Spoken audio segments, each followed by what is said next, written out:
Hey there, in this quick video I'm going to show you how you can reset your HyperX mouse. It's super simple, so this is what you want to do.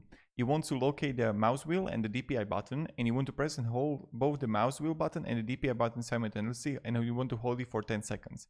So you're going to have the mouse wheel that you want to press and then also the DPI button, and you want to press them and hold them together for about 10 seconds, and this is how you're going to reset it.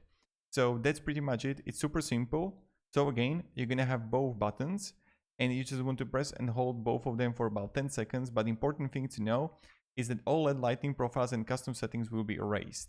So press and you have to hear when you're going to press the mouse wheel and the DPI, and that's how you're going to reset it. So let me know below in the comments if it actually helped you when you're going to press and hold the both mouse and wheel button, DPI button simultaneously, and you want to hold it for 10 seconds. And if your mouse has LEDs, it will lightning indicate the signal reset is complete. So that's pretty much it. Thank you very much for watching and have a great day and goodbye.